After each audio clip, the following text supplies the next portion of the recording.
Gaaffii naannoo wal qabatee godina Walaayitaatti kaleessaa fideen gadda wal dhabdee Keenii yoo xiqqaate namoonni 10 duun isaanii himameera. Komishinii mirga namoomaa ibsarra baaseen namoonni 178 to'annoo jala ooluu tarkaanfiin humnoonni nageenyaa fudhatan akka hatattamaan qoratamu akkasumas akka tarkaanfii humnaa olii fudhachuudhaaf qusatan gaafateera. Hojii gaggeessaa paartii warraaqsa biyyaalessaa Walaayittaa kan ta'an obbo Maatiyus Baalcha magaalaa Sooddoo fi Booddittiitti yoo xiqqaate namoonni 7 du'uu fi namoonni miidhamanis gara 20 akka ta'an BBC'tti himaniiru. አጠቃላይ እንግዲህ የታወቀው walumaa galatti maddeen adda addaarraa odeeffannoo ba'eetuun beekama. Kanneen hospitaalarraa argamanii fi kanneen utoo hospitaala hin ga'iin ammoo du'anis jiru. Lakkoofsi maddeen adda addaarraa kenname garaagaradha. Lakkoofsi mootummaan ifatti hime 5dha. Ta'us garuu amma Boodditti qofaatti namni 4 akka du'ee fi Sooddootti ammoo namni 3 akka du'e himamaa jira. Nuti haga ammaatti kan mirkaneessinee jirru namni 7 du'uudha. Garuu kanneen hin baramin yookaan hin galmaa'in jiru jedhamee yaadama. Lakkoofsi namoota miidhamanii ammoo 14 haga 20 ta'a jedhama. Jiraataan biraa dubbisnee haalli isaa amma tasgabbaa akka jiru BBC'tti himeera. ትላንትና ከነበረው ኖርማሊ አሁን ተረጋጋ ከሌሳ ከንቱሬራ ሀራ ተስገባየራ ቦዲቲቲ ሰበ ጆሌን ባየ ዋን ዱአኒፍ አሲፊ አቺት ቦይቺ ዋንጅሮፍ አቺት ጢቆ ሀል ጅሩ ጭማዳ ሶዶት ተስገባየ ጅራ ነምኒ ሉካ መጋለ ኬሰኒ ዴም ኮንኩላቶን ኒሞ ከኔ መጋለቸ ኬሳ ቀጣሙረኒ ዴመኒራ ከናፌ ካን ተጃጅለ ከና ሂንጅረኒ ሱቂወኒ ፊ መኒን ደልደላ ተጃጅለ ከነን ቢሮ ጩፈመን ጅሩ መሌ ካን ነጋዳ ሆነው ሌላው ሰላም ነው።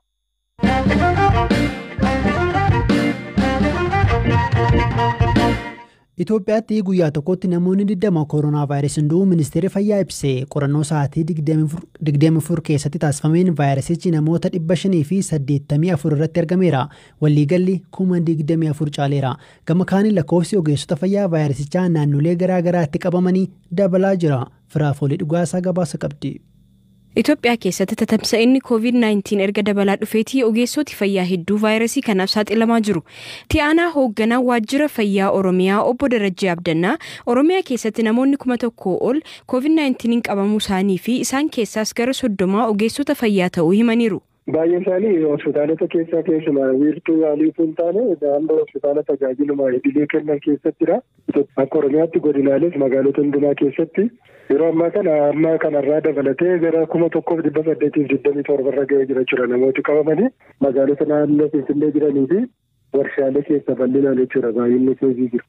Naannoo vaayirasichitti tatamsa'e keessaa tokko kan ta'e naannoo Tigraayitti hanga ammaatti hojjettoonni fayyaa 30 ta'an vaayirasichaan qabamu waajjira fayyaa naannichaatti qindeessaan loojistiikii COVID-19 obbo Xaamaa Arradoo BBC'tti himaniiru. Maaca'uu Lamlam hospitaala Kaarlitti wiirtuu addaa of baasuu keessa kan hojjetan Dr. Saamsoon Nagaasii tatamsa'inni vaayirasichaa haala yaaddeessaa keessa akka isaan gasheeru dubbatu. Haala yaaddeessaa keessa jirra. Allamaaxaa yoo laallee hojjettoonni fayyaa 7 vaayirasichaan qabamaniiru. Hospitaala Aayidaritti ogeessota fayyaa olaanoo 3 dabalatee hakiimootii hedduun vaayirasichaan qabamaniiru. Kanarraa akka ka'e hospitaalichi tajaajiloota baraman kennaan jiru.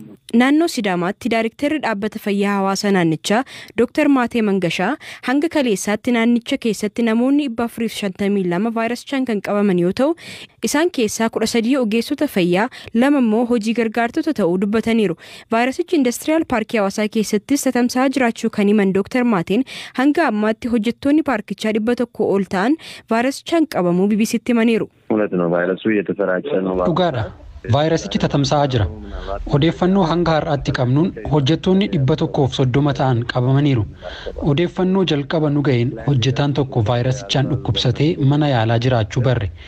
Sana booda qunnamtii inni qabu hordofuun yeroo qorannoo gaggeessinu namoota hedduu irratti vaayirasichi argameera. Ammaaf qunnamtii jiru hordofaa fi namoonni akka of eeggatan barsiisuutti jirra. Kanaaf tatamsa'ina achi jiru to'anne irra jechuu hin danda'u.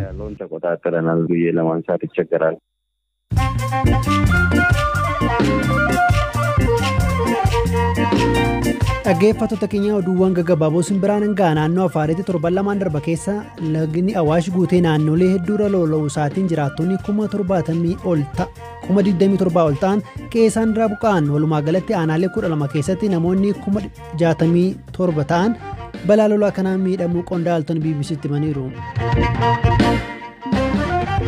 Dhukaasa mana hidhaa magaalaa guddoo Somaaliyaa Moqaadishoo keessatti raawwateen namoonni 10 ajjeefamuu aangawoonni himaniiru.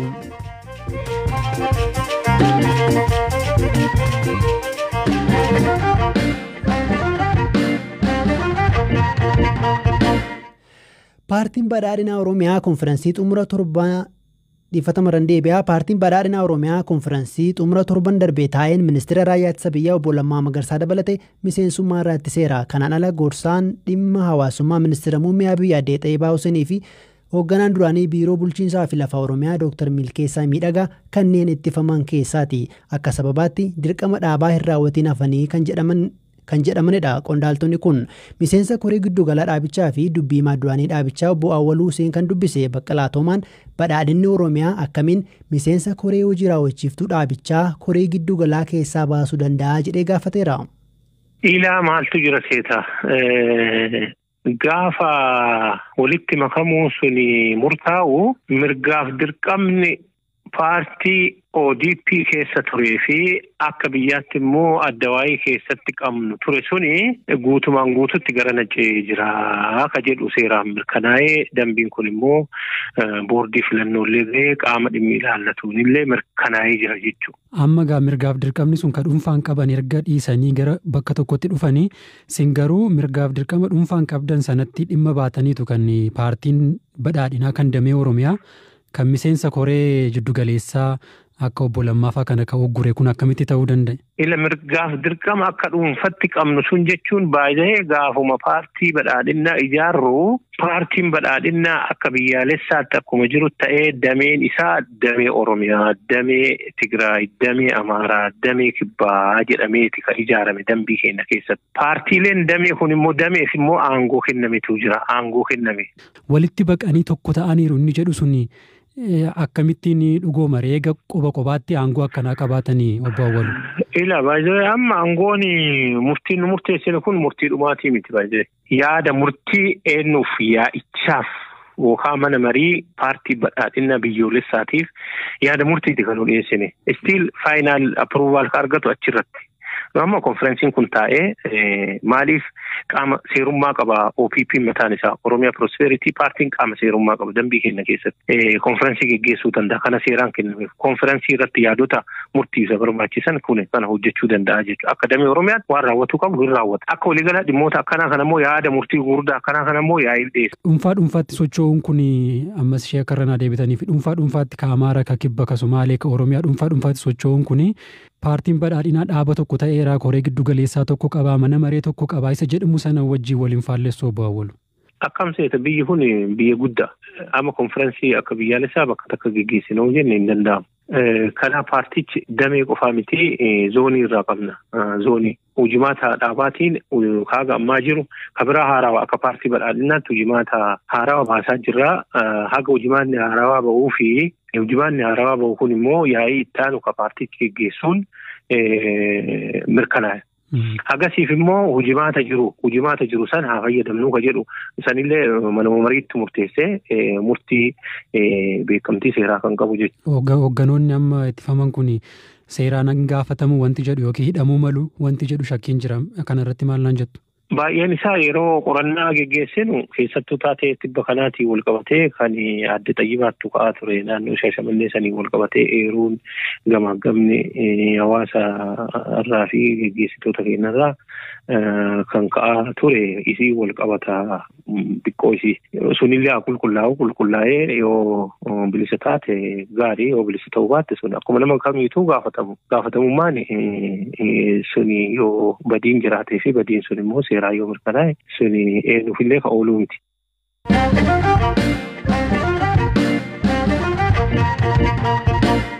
Xumura nageenyaa pirezidaantiin waldaa Maccaatuu Lamaa Booddirribii Damuusee humnoonni nageenyaa mana koo seeraan ala sakatta'uun badiina irraan ga'an jechuun himatan. Torban darbee gaafa kamisaa galgala mana jireenya isaanii magaalaa Buraayyuu argamutti rakkoon qunname jedhan sababa isaa akka baruu hin dandeenye ibsu. Habtaamuu Xababuutu isaan dubbise.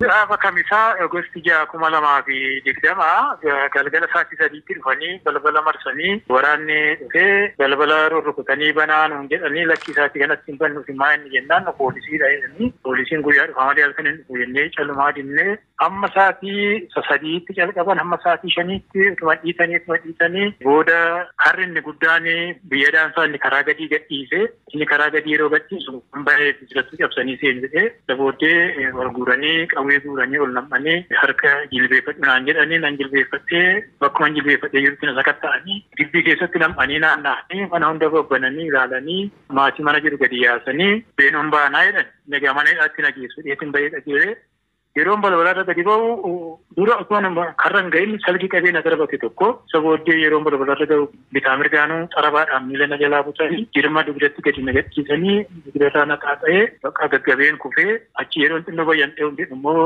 miilaan caammaadhaan dhiitanii gadi na garagalchanii achi wagaa koobilistoon irratti daa'imeen lafaa ka'ee isa booddee maatii hundumaa gadi yaasanii karaa dhibboo irratti gara tokkotti nu deebisanii eeggachiisuma bakka isiniin adabattanii maaliif balbalan maddanii waan hafee nu doggorsisanii manatti deebi'anii mana hunda sakatta'anii moobaayila fudhatanii mucaa obboleessa koo na wajjiniin gara waggaa 2 jiraate giraajuweetiidha nama digirii qabudha isa fudhatanii deemanii egaa bilbila naa deebisaniiru mucaan immoo hidhaadhuma jira kanuma gaa wanni ta'e. Jechuun sababa isaa isinitti himaniiru sababa sa'aa sanitti itti dhufaniif gara mana keessanii. Waraana qawwee hidhates dallaa kana buutee jira nama ollaa keessanii nutti himee jedhu gaa poolisiin. Poolisoota federaalaati. Biyya adda addaa uffatu kan siviilii uffatee jira isa kam akka ta'an hin beeku. Kan federaala nuun jedhe poolisiidhuma asiiti asitti tukarraan baniin bilbilaa federaalaa waliigaluu yaalaa nuun jedhan. Toli sana booda sakatta'anii wanti isaan argatan jira. Waa tokko iyyuu hin argatan. Dhimma kana irratti kan dubbisne itti gaafatamaan waajjira bulchiinsaa fi nageenya magaalaa Buraayyoo obbo Dassaalany Siyyum garuu kuni ta'uu hin danda'u jedhu. Lakkima odeeffannoo sayyuun qabu. Maayyoo odeeffannoo kana hin arganne baay'ee guyyaan haala nageenya keenya hin qoranna gabaasa kanaan hin qaqqabne. Isin itti gaafatamaa bulchiinsaaf nageenya magaalaa Buraayyootiimi? Eeyyeen. Tole kanaaf beekamtii keessaniin alatti waan akkasii garuu raawwachuu danda'a? Amma raawwatee jedhee akkaataa dubbachuu hin danda'u sababni raawwatuufis hin jiru. Meeshaalee gurguddaallee qabatanii dhufanii jedhu akka isaan jedhanitti. Wanti akkasii otoo jiraate wanti kun waan guddaadha. Humni nageenyaa akkaataa sanaan otoo bobba'ee inkwaan qaama dhimma kana gaggeessuu dhiisisee namni alaatiyyuu odeeffannoo hin qabaata. Ani sadarkaa sanatti taa'ee odeeffannoo akkasii dhabu jechuun natti fakkaatu waan hin taaneetu ka'aa jiran malee ta'uus hin danda'u malee humni nageenyaa akkaataa sana hidhame kaampii dhaabuu bahuu kan danda'u ko manni ajaja mana murtiitiin poolisiin bahee waan tokko hojjechuu kan danda'u. Egaa dubbii keessan irraa akka nu badhetti odeeffannoon qabuudha. Amma gaa isaan nutti himaniiru miidiyaatti dubbataniiru. Kanaaf si'achi dhimma kana qorachuu yaaddu? Odeeffannoo isaa qulqulluu ta'an hin qoranna rakkoon akkasii yoo jiraate.